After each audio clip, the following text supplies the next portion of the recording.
Setiap kali pria ini merasakan sakit, dari mulutnya keluar banyak koin emas. Dalam usahanya untuk menjadi lebih kaya, ia membiarkan dirinya dikemas ke dalam koper. Namun, terjadi kesalahan saat pengiriman. Seorang mahasiswa secara tidak sengaja mengambil koper itu. Dan ketika sampai di rumah, ia menyadari bahwa ada seorang pria di dalamnya. Untuk menyembunyikan rahasianya, pria itu berbohong. Ia berkata bahwa ia sedang bermasalah dengan beberapa orang dan bersembunyi untuk melarikan diri. Mahasiswa itu, Tommy, tidak terlalu curiga dan mencoba membantunya keluar dari koper. Tiba-tiba sebuah koin emas keluar dari mulut pria itu. Tommy terpaku sambil memegang koin yang berkilau itu. Karena rahasia sudah terbongkar, pria itu akhirnya mengungkapkan segalanya. Ia berkata bahwa ada sesuatu yang aneh di tubuhnya. Setiap kali ia merasakan sakit, koin emas keluar dari mulutnya. Jika Tommy membantunya keluar, semua koin itu bisa menjadi milik Tommy. Namun, pria itu tidak tahu bahwa mata Tommy kini dipenuhi oleh keserakahan. Alih-alih membantu, Tommy menyembunyikan koper itu. Keesokan paginya, Tommy pergi ke toko emas, dan si penjual memberitahu bahwa koin itu terbuat dari emas murni, dan harganya sekitar $500.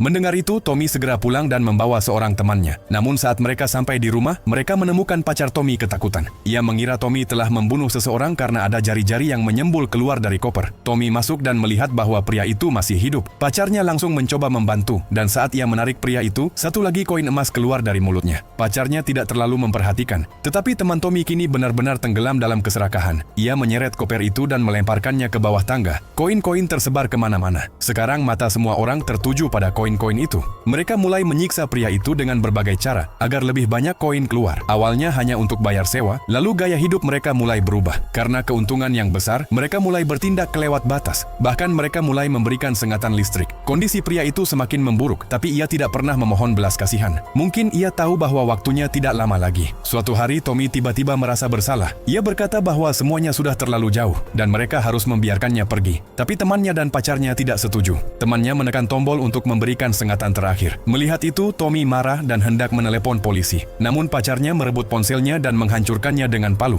Saat Tommy melawan, temannya memukulnya dengan palu. Tommy jatuh ke lantai bersimbah darah. Saat itu baru teman dan pacarnya sadar apa yang telah mereka lakukan. Mereka mengambil uang dan mencoba melarikan diri. Namun kemudian mereka melihat pria itu masih bernapas. Mereka berpikir untuk mengambil beberapa koin lagi darinya. Begitu mereka memberikan sengatan lagi, pria itu tertawa terbahak-bahak. Matanya mulai bersinar seperti emas. Tapi mereka tidak menganggapnya serius dan kembali menekan tombol. Asap hitam tebal memenuhi ruangan. Pria di dalam koper itu telah berubah menjadi iblis. Tubuh mereka menjadi kaku karena takut. Tapi sudah terlambat untuk menyesal. Iblis itu sudah siap dengan 2 koper kosong. Kini saatnya membayar lunas atas keserakahan mereka. Setelah itu, iblis itu kembali menyamar sebagai manusia dan pergi ke bandara. Dengan bantuan staf bandara, 2 koper itu diletakkan dengan tenang di atas sabuk berjalan. Sepertinya kedua orang serakah itu akhirnya akan mendapatkan hukuman yang sesungguhnya.